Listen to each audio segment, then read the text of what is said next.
Welcome back, Powerhouse Coaches. It's your host, Dr. Amanda, and you're listening to the Coaching Business Growth Roadmap. This is a limited series podcast for coaches, consultants, and service-based business owners to get the exact, practical, actionable law of attraction steps to take to build a six-figure business. And this episode is going to focus on step number 2 of our roadmap, how to set up your business entity for six-figure success.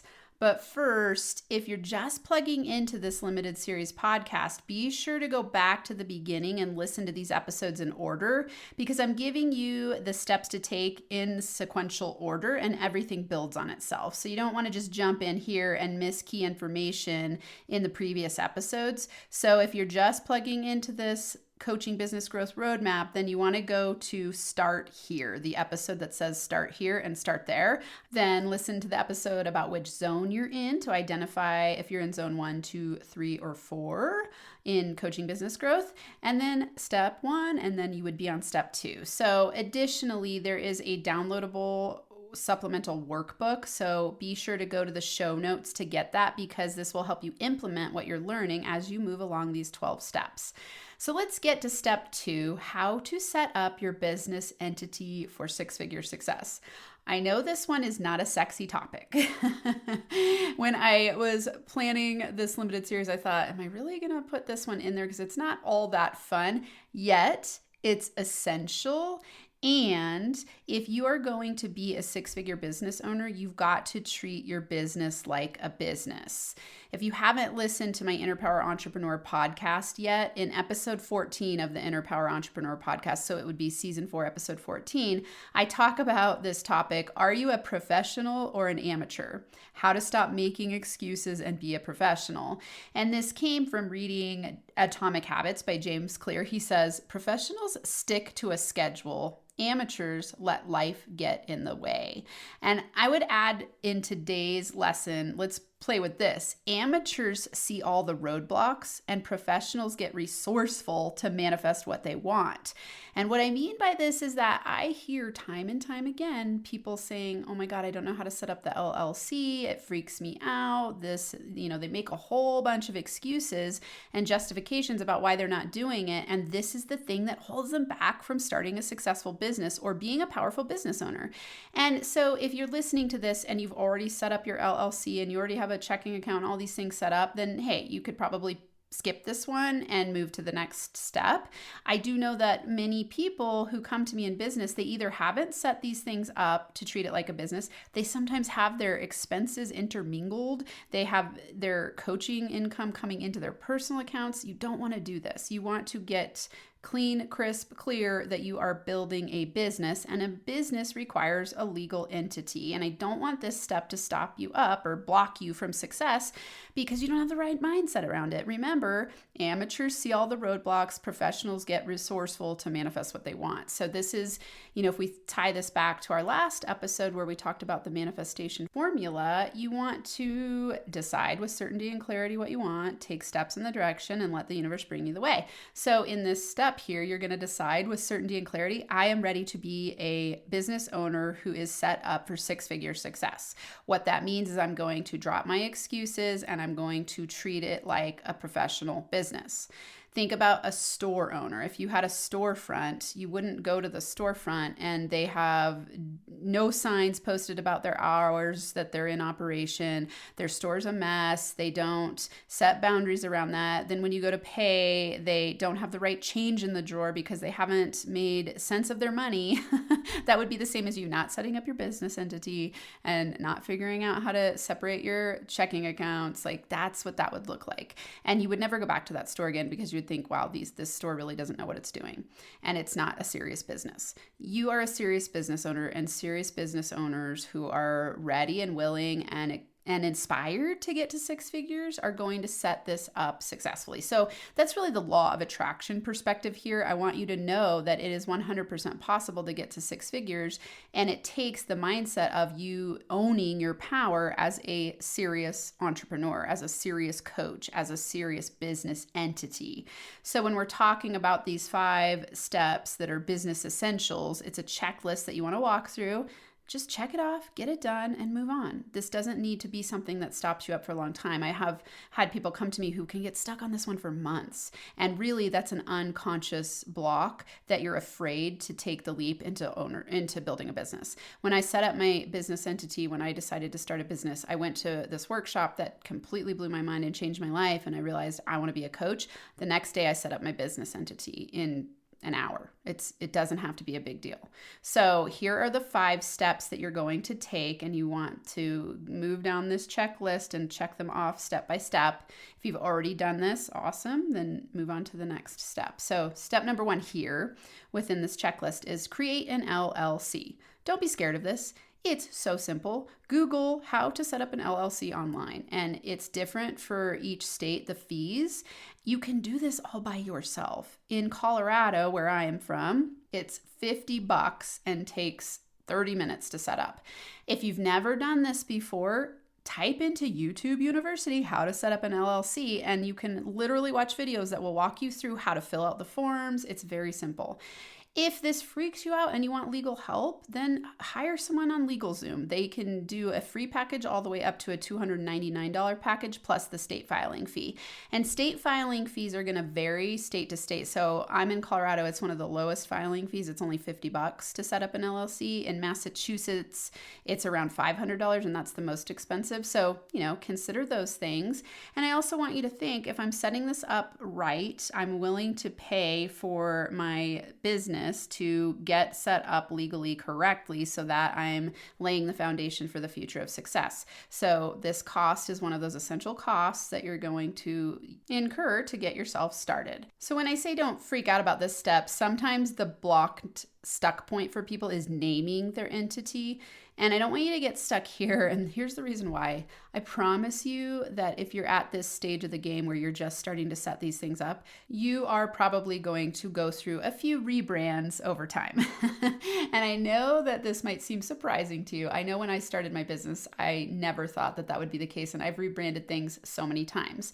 So I set up my business entity to be Amanda Barriente's Institute LLC. Then when I started making money, I had my accountant and bookkeeper turn it into an S Corp where I pay myself a payroll. You don't need to think about all that yet if you're just getting started. Just think of a name that you can use that can get you going in that direction, and then you can do what's called a DBA, doing business as. This is an additional filing. In Colorado, it's $10. So to do a DBA, now I have the DBA Inner Power Daily because I have a company called Inner Power Daily that is housed under Amanda Barriente's Institute LLC. Right? So don't overthink these things. If you're like, oh my God, I'm freaking out about, I don't know my brand name yet and I don't know what I want to call my company, then use your name and add Institute, add Academy, add Enterprises, so it could be your name, Enterprises LLC.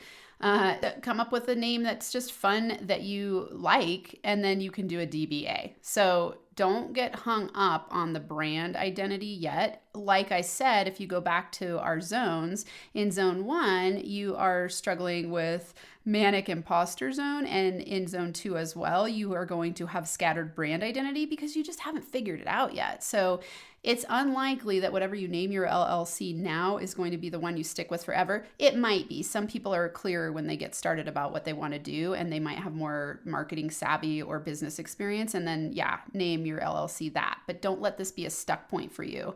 So if you need to, just use a name that aligns for you and feels good right now, and then you can do a DBA later and just do an amendment to it. So it's not a big deal if that's the case. So don't get stuck there. So number 1, create an LLC. And then once you start making consistent income where you can pay yourself a regular paycheck, you're going to want to turn it into an S Corp. This is going to give you the most tax shelter. And so I'm not going to go into that now because that's something that is down the road if you're just starting at this place right now. But keep that in mind that when you start paying yourself regularly, you're going to want to create an S Corp to make the most money possible and have the best tax shelter. Number 2, after you get your LLC, you're going to apply for an EIN. This is your employer identification number. It's like the social security number for your business. You must have your LLC established to apply for an EIN, and it's free. It's online. It takes less than 15 minutes. Again, Google it. How to apply for an EIN. The form will come up. You can do this as a sole proprietor without an LLC, so keep that in mind, but you're going to run into some complications when it asks the questions about taking payments. And if you're a business owner and you're ready to make money, you're going to be taking payments. So I just recommend going straight for the LLC, then setting up the EIN. Number 3, open a business checking account. So in order to open a business checking account, you need an EIN and you need a business name. So you're going to need that LLC name, you're going to need the EIN, then you open up a business checking account. This is so that you can take payments from the customers that you're going to be getting very soon. So you want to have a business checking account.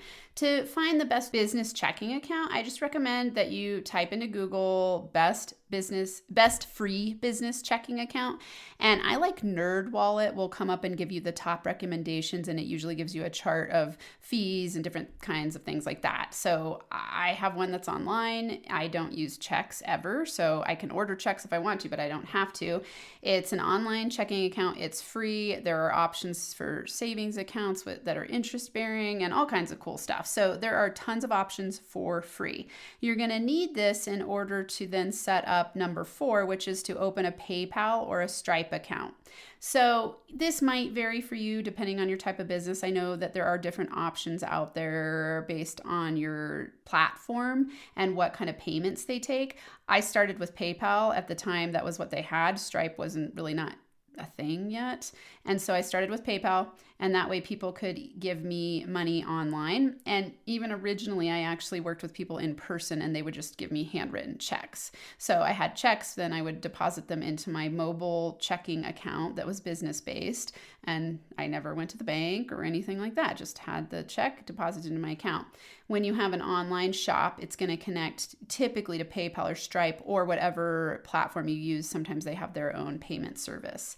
So you're still going to need a business checking account to connect to that.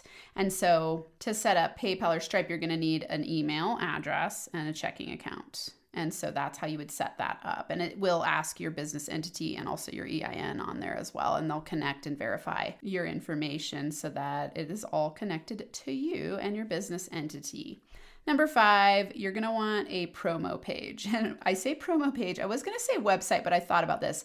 When I started my business, I didn't send anybody to my website, which is funny because I had spent lots of time making a WordPress website that stunk. I had no idea what I was doing. And I spent so much time in, kind of that perfectionism imposter mode, thinking my website's got to be perfect. And I was looking at comparing it to all these people that were way down the line, years and years and years in business. And I was trying to make it like theirs, all by myself for free, not knowing what I was doing. And that kept being the thing that was holding me back. And when I went out into the world and started networking and getting clients, not one single person went to my website. For a long time, no one went to my website until I started doing hybrid coaching programs where I would coach someone and then they would do a course. And then I had Kajabi, which is still what I use. If you want a free link to a trial to Kajabi, go to the show notes and you can get one. It's an awesome all-in-one business platform that you can run courses, do your website, do lead magnets, opt-ins, take payments, all of that kind of stuff. So it's a killer website. And depending on your stage of business, that is not necessary to spend that kind of money yet. So if I were just starting up, I would use, let's say Squarespace, there's Weebly, there's Wix. There are a lot of cool options. Just type in free website providers, free hosts, and start building something there. And then as you start getting paying clients, then up level it. You can hire someone to help you. You can pay for the more expensive platforms and things like that. I just don't want you to get stuck on that thinking that it's got to be this insanely awesome, amazing thing. Here's another example. And the reason I say number 5 is a promo page, because I also have had clients who just use LinkedIn as the place that they send people to see what they're all about. And then they do consult calls and they never send anyone to a website at all. And so I want you to think about what kind of business you have and who you're targeting as your avatar, which we're going to walk through in steps. But right now, when you're thinking about what the promo page looks like, always be thinking when you're in the startup phase or the pre-6-figure phase, even minimum viable product. minimum viable product. And what I mean by that is don't overthink these things. Don't overly perfect them, because you're going to waste your time on perfectionism in that imposter zone area where you go, oh my God, I don't know what I'm doing. And so you can get really stuck in procrastination and lack of action and just hyper focus on the details of making everything look polished and beautiful. And then no one will even go there, because then you have this great conversation in person and you have that client converted in person and they never even go to your website. And you're like, oh, I was wasting a lot of time doing things that actually don't move the needle forward. So don't want you to get stuck wasting time. When we think about law of attraction principles and applying them to getting to 6 figures in our businesses fast, we want to be time masters. We want to optimize our time, which means we're not wasting time on things that aren't actually bringing in income. And over developing a website when you really don't yet have brand identity and you probably aren't going to send that many people there in the beginning is a bad use of your time. So is this the best use of my time at this moment in the game? No. So do something simple, do something easy that's just good enough to have you start attracting people, and you just build it up to be better as more people come and as you have income coming in. Okay, so let's recap the 5-step business essentials checklist. Number 1, create an LLC. Number 2, apply for your EIN. Number 3, open a business checking account. Number 4, open a PayPal or Stripe account to take payments. And number 3, a promo page. This could be a simple website, a LinkedIn profile, something of that sort. All right, that's it for this episode. If you haven't yet downloaded the supplemental workbook, go to the link in the show notes and you'll get checklists and action steps that go along with this limited series podcast, the Coaching Business Growth Roadmap. I'll see you in the next episode, where you're going to learn step 3, how to conduct market validation research so you don't waste time, energy, and money on creating offerings that don't sell. Until then, I'm sending you strategic coaching business superpower high fives.